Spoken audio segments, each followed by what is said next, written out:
All the biggest guests, interviews and more. Only with Rob Davies. Every Friday from 6 p.m. on NE1fm. So Jason Derulo, welcome to Newcastle. Welcome to the UK. What's it like for you being here? My goodness, it's amazing, man. It's definitely one of my favorite places in the world. And it's even more exciting because I'm on my headlining tour, man. You know, I've toured the world with people like Lady Gaga and the Black Eyed Peas, but it's nothing like having your own thing, you know what I mean? And I understand you're sampling sort of the English lifestyle at the minute. I saw on Twitter you were having like a bit of an English breakfast. What was that like for you? Is the English breakfast the smoked salmon? Well, usually we have bacon, but you were having eggs with it as well. Yeah. I don't do the bacon thing. I'm trying to eat healthy and stuff. So I get the protein from the smoked salmon and the eggs, and have like a slice of wheat bread, and call it a breakfast. Now, we'll get back to your music. The last year, or maybe just over a year, has been so big for you in your life, probably the biggest year in your life. Just talk us through sort of how your life's changed so much when the album came out, the singles were topping the charts. How did that feel for you? I mean, when you've been working on something your whole life, and it finally comes to fruition before your eyes, it's an amazing feeling. I guess it's unparalleled, you know what I mean? Because this is what you've been working towards. I didn't really have any backup plans. I didn't have anything else I was interested in.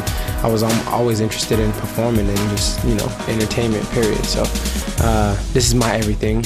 This is not something that I do for glitz and glam. It's something that I do because it's my life. I live, breathe, and eat this. This is who I am. So being up there performing, having my songs played on the radio over and over again, people, actually being receptive to the music that I write on my own time, man, it's the most incredible feeling.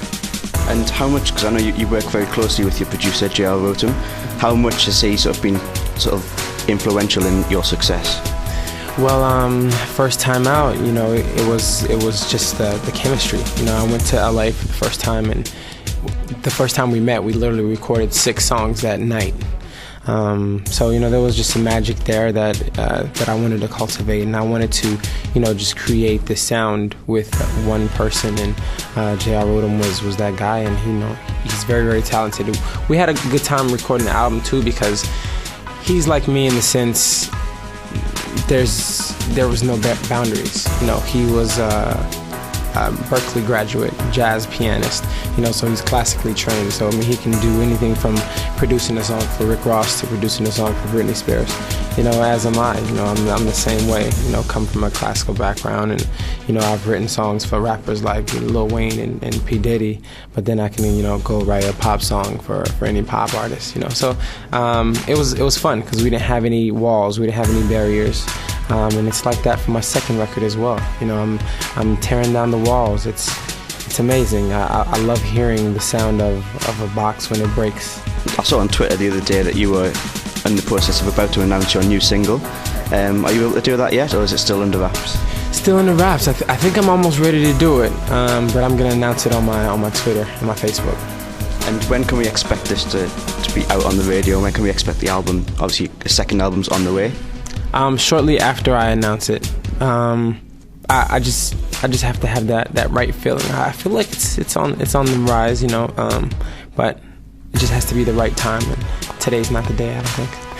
And who are you working with on the new album? I understand J.R. Rotem will probably be on it. Any other guests? Guests, I'm gonna wait for guests until I'm completed with the album, especially to announce a guest, because you never know which song is going to actually make it all the way through.